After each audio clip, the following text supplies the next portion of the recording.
करना पड़ेगा, क्योंकि ये देश लोकतंत्र की खूबसूरती से चलता है साहब। गांधी परिवार जो डिसाइड करेगा उससे नहीं चलेगा। अजीत, ये बहुत इंपॉर्टेंट ट्रेड डील माना जा रहा है, चूंकि यूरोपियन यूनियन के साथ जो डील हुई, गवर्नमेंट ने कहा कि ये मदर फॉर डील्स है, लेकिन सरकार लगातार अमेरिका के साथ अपने व्यापारिक रिश्तों को बेहतर करने और समझौता करवाने के लिए कोशिश करती रही। आखिरकार वो अपने अंतिम पड़ाव पे आ गया है। मार्च में यह डील लॉक कर दी जाएगी। जो फैक्ट शीट और फ्रेमवर्क है, मोटे तौर पर आज सदन में राहुल गांधी ने सवाल उठाया है और पीयूष गोयल की तरफ से बार बार अलग अलग मीडिया चैनल्स पर और अलग प्लेटफॉर्म्स पर जो बात रखी जा रही है, अरविंद जी की इस बात से मैं बहुत सहमत हूं कि देश के भीतर एक दबाव सरकार के ऊपर होना चाहिए, लेकिन वो भटकाने, बरगलाने, भरमाने वाला दबाव नहीं होना चाहिए। और देश हित में हर सरकारें काम करती है, नागरिक मान करके चलता है कि वो उनकी गिरवी नहीं रख सकती है। यह जो पूरी डील है और अभी विवाद है, राहुल गांधी सवाल किए हैं, उस पर मैं अब आपकी राय जानना चाहता हूँ। देखिए राणा जी, एक तो इसमें दो तीन बातें हैं जो समझने की जरूरत है। इस डील के पहले या पिछले साल जुलाई के पहले, देखिए यह भी एक बड़ी हैरानी की बात है कि सरकार की तरफ से कहा गया कि जुलाई के पहले की बात मत करिए। भाई जुलाई के पहले की बात तो करनी चाहिए, क्यों नहीं की जानी चाहिए जुलाई के पहले की बात, लेकिन हम उस संदर्भ में नहीं कह रहे। जुलाई 2025 के पहले अमेरिका के साथ भारत का जो व्यापार था वो ट्रेड सरप्लस था भारत के पक्ष में, और बहुत अच्छे से भारत के पक्ष में था। मतलब बड़ा अंतर था। हम लोग लगभग 4 लाख करोड़ रुपए का सामान खरीदते थे अमेरिका से, और अमेरिका को 7 लाख करोड़ रुपए से ज्यादा का सामान बेचते थे। 3 लाख करोड़ से ज्यादा का अंतर था। एक बड़ा ट्रेड सरप्लस था भारत और अमेरिका के व्यापार में। और ये और कई देशों के साथ, अमेरिका लगभग हर देश के साथ डेफिसिट में था उसका ट्रेड अमेरिका का। उसी समय ट्रंप ने कहा था कि हम अब दुनिया के सारे देशों के साथ व्यापार करके घाटा उठाते रहे हैं, अब हम घाटा नहीं उठाएंगे, अमेरिका मुनाफा कमाएगा दुनिया भर के देशों के साथ व्यापार करके। ये बड़ा स्पष्ट कहा उन्होंने।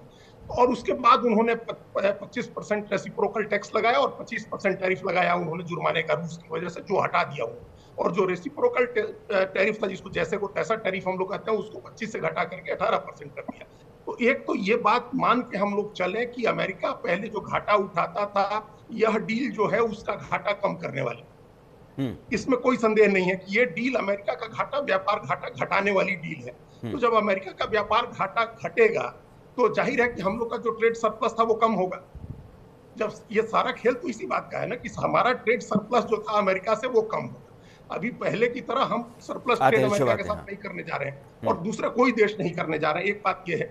दूसरी बात, अमेरिका के राष्ट्रपति ने हर देश के ऊपर इसी तरह से रेसिप्रोकल टैक्स लगाया, और जिससे भी ट्रेड डील की उसके यहाँ टैक्स कम कर दिया। इसीलिए जब कोई ये कहता है हम लोगों के यहाँ कि हमारे नेशनल सिक्योरिटी एडवाइजर गए और उन्होंने दबाव दिया तो ये ट्रेड डील हो गई, ये कहा हम लोगों के यहाँ, मतलब ब्लूमबर्ग की रिपोर्ट कोट की गई, और वाणिज्य मंत्री ने कहा कि भारत के प्रधानमंत्री की ऐसी दोस्ती है कि उस दोस्ती की वजह से इतना बढ़िया डील हो सका। तो ये कोई ऐसी बात नहीं है। देखिए अभी कई कंट्री हैं जिनका हमारे से कम टैरिफ है। ब्रिटेन के साथ 10% टैरिफ है, यूरोपीय यूनियन के साथ 15% टैरिफ है, कई और जापान के साथ 15% टैरिफ है, और बाकी जो वियतनाम है, इंडोनेशिया है, बांग्लादेश है, सबका हमारे आसपास का टैरिफ है 18-19%, 20%। तो ये सब देशों पर उन्होंने पहले बढ़ाया, फिर कम करके कुछ उन्होंने ट्रेड डील कर ली सबसे। तो ये हमारा 140 करोड़ का बाजार है, तो उनको ट्रेड डील करनी थी हमसे। तो ये कोई बहुत ऐसा अनोखा डील नहीं हो गया, कोई ऐसी बड़ी अनोखी बात नहीं हो गई, हमारे फायदे की कोई ऐसी बात नहीं हो। तो ये दूसरी बात।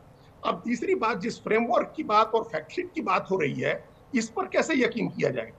रोज अभी हम लोग अभी जस्ट मना रहे थे। आप याद करिए राणा जी कि अभी जिस दिन ये फ्रेमवर्क की बात है, जिस दिन फ्रेमवर्क आया उस दिन 8%, 9%, 10% कपड़ों के शेयर बढ़ गए शेयर मार्केट में, और कल अचानक ट्रंप ने बांग्लादेश के साथ जीरो टैरिफ की डील कर ली तो गिर गए 8%, 10% मार्केट गिर गया। तो हम लोग अभी क्या इसमें सेलिब्रेट करने की, अभी कोई ऐसी सेलिब्रेट करने की बात नहीं है। अभी सब बहुत फ्लूइड सिचुएशन है।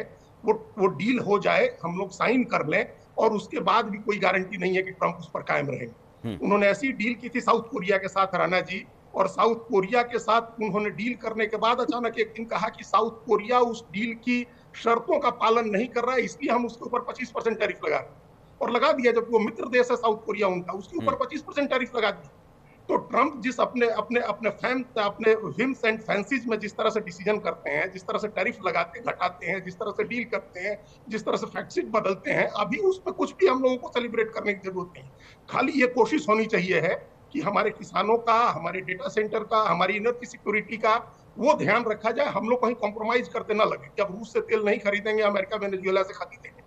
तो ऐसी चीजें नहीं होनी चाहिए। हमको अपनी एनर्जी सिक्योरिटी के हिसाब से, अपने एग्रीकल्चर की सिक्योरिटी के हिसाब से, अपने खाद्यान्न की सुरक्षा के हिसाब से हमको समझौता करना चाहिए, उस पर और उस एकदम शर्तों के साथ करना चाहिए। ये नहीं हो कि ट्रम्प फिर बीच में बदल दें और हमारे ऊपर टैरिफ लगा दें, ऐसा नहीं होना चाहिए। ठीक, ऋषभ।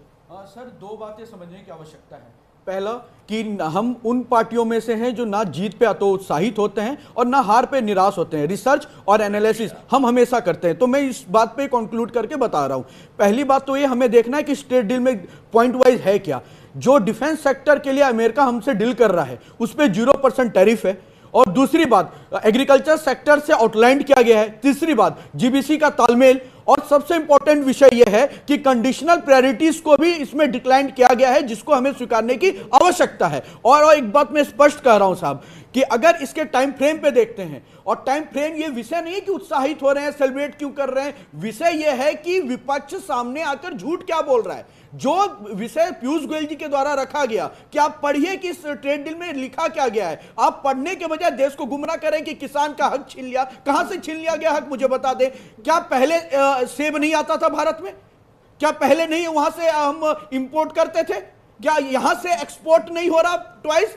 ऊपर से 1 लाख से ज्यादा हम एक्सपोर्ट कर रहे हैं। तो इस चीज को क्या हम दरकिनार कर देंगे? सर, जब ट्रेड डील होता है तो सिचुएशन देख के आधार पे वहां के जो डिसीजन लिए जाते हैं। और आज का सिचुएशन ये है कि अमेरिका हर देश के साथ क्या टैरिफ पे गेम खेल रहा था या नहीं खेल रहा था, लेकिन जब भारत में आई तो उसे 1 साल पेंडिंग अपने सिचुएशन पे रोक दिया गया कि तुम्हारे शर्त अनुसार भारत नहीं चलेगा। और भारत की जो इच्छा है और भारत जो चाहता है, तेल हम जहां से खरीदें हम वहां से खरीदेंगे, हमारा एग्रीकल्चर सेक्टर सिक्योर हो, जिसको लेकर ये ट्रेड डील भी रुका रहा। और अभी भी मैं स्पष्ट कहता हूं, ऐसा कोई भी डिसीजन नरेंद्र मोदी जी के नेतृत्व वाली सरकार कतई नहीं ले सकती जिसमें देश को समझौता करना पड़े। और ये जो बार बार राहुल गांधी जी कहते हैं सर कि देश बेच दिया, देश को गिरवी पे रख दे रहे हैं। देश तो तब संसार हुआ था जब महिलाओं की शौचालय की भी आप लोगों ने चिंता नहीं की थी। नहीं, ये विषय है सर, मैं चर्चा पे आता हूं। ये चर्चा है, ये राष्ट्रहित का मामला है, इसमें पूरा देश शामिल है और इसको इतनी आसानी से हम नहीं ले सकते हैं और इसको भटका नहीं सकते हैं।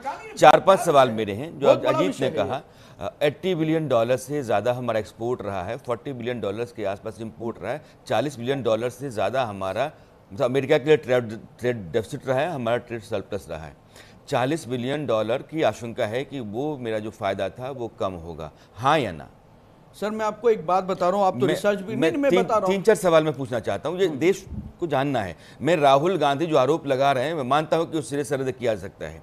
मैं मानता हूं कि पूरी तरीके से जब तक आपके पास ब्लैक एंड व्हाइट में पूरी डील नहीं है, आप कुछ भी कहने की हालत में नहीं है। लेकिन आपने कहा कि रूस के साथ हमारे रिश्ते बहुत पुराने हैं और भरोसे के हैं। दुनिया में कोई भी देश जब हिंदुस्तान के साथ मुश्किल घड़ी में खड़ा नहीं होता रहा, उसमें रूस खड़ा होता है। क्या हम तेल रूस से खरीदना बंद करके वेनेजुएला से खरीदेंगे? क्या सरकार ने ऐसा ऑफिशियल स्टेटमेंट दिया? मैं राहुल गांधी के आरोपों पर आपसे जवाब मैं तो वही कहा सर, उनके आरोप कल दिन वो आरोप लगाएंगे कि, मैंने कहा ना, कल दिन वो आरोप लगाएंगे कि राणा यशवंत जी ने उन्हें धमकी दी है। तो इसका क्या करे सर? नाबोध बालक की बातों पे कितना डिस्कशन करता रहेगा देश? और वो है, देखिए बात बड़ी स्पष्ट है। नहीं, आप इनसे एक काउंटर क्वेश्चन पूछिए सर, एक काउंटर क्वेश्चन कि जो जीडीपी की काउंटिंग होती है उसमें भारत में 50% एक्सपेंडिचर एक्सपोर्ट ट्रेडिंग पे रहता है, जिसके काउंट पे जीडीपी का जो इकोनॉमिक ग्रोथ को हम देखते हैं। क्या उस पे नहीं इसका असर पड़ेगा? पूछिए जरा इनसे। इस पर सवाल है कांग्रेस के हमारे प्रवक्ता से इनकी बातों को सुन रहा हूँ, विषय से विषयांतर होने पे जब बात आई तब मैं बीच में इनके कह रहा हूँ। क्या मुझे इजाजत है बोलने की? जी बोले दीपक जी। देखिए, बात ये है कि ये जो मेरे साथी बीजेपी के कह रहे हैं, ये ऐसा लगता है इनकी पूरी बातचीत से कि ये इन्होंने गमलों में भी पौधे नहीं लगाए हैं। मैं किसान हूँ, मैं सेब पैदा करता हूँ यहाँ पे। ये जिस सेब की बात कर रहे हैं, आप जरा आइए हिमाचल, आइए आप जम्मू कश्मीर आइए और यहाँ के सेब बागबानों की हालत देखिए कि उनकी क्या हालत है। किस तरह से इनका टैरिफ जो है इन्होंने उसको बढ़ाकर जो है वो कर दिया है। वहाँ का सेब सस्ता है, हमारा सेब यहाँ पे महंगा और सस्ता बिक रहा है। 5,000 करोड़ से ऊपर की हिमाचल प्रदेश की, मैं हिमाचल से हूँ, हिमाचल प्रदेश की सेब की फसल आती है हर साल। आज स्थिति ये है कि हम सेब बागवान जो है वो पैदल चलने पे मजबूर हो गया है। इनको ये क्या बात कर रहे हैं? एक सिर्फ राहुल गांधी ने इनको लाजवाब किया है।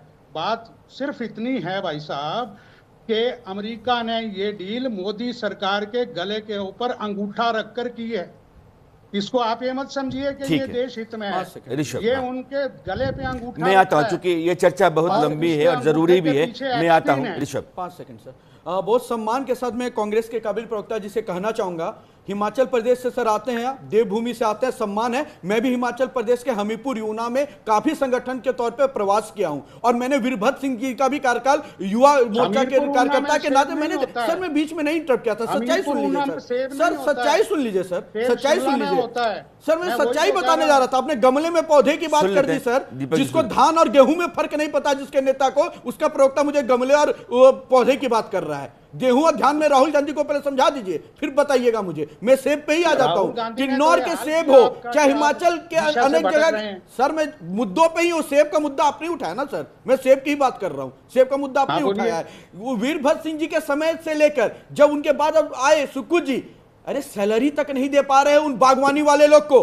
क्या वो भी ट्रेड डील का सर है? क्या वो भी ट्रेड डील का सर है? क्या दिक्कत है आपको सब्सिडी देने में? क्या दिक्कत है सर आपको? क्या दिक्कत है मुझे बता दीजिए ना। सैलरी तक क्यों नहीं दे पा रहे थे? सब्सिडी क्यों नहीं पहुंचा पा रहे थे? बेंगलोर की कंपनी को आके मेंटेनेंस का काम दे दिए, क्यों दे दिया भाई साहब? किस सेब की आपको लगा कि आप कुछ भी बोल के निकल जाएंगे, तो ऐसा नहीं है साहब। लोग पढ़ के बैठते हैं। हमीरपुर ऊना की बात करके नहीं कर सकते। अडानी ने वहां पे सीए स्टोर्स खोले हैं, जो इंपोर्ट्स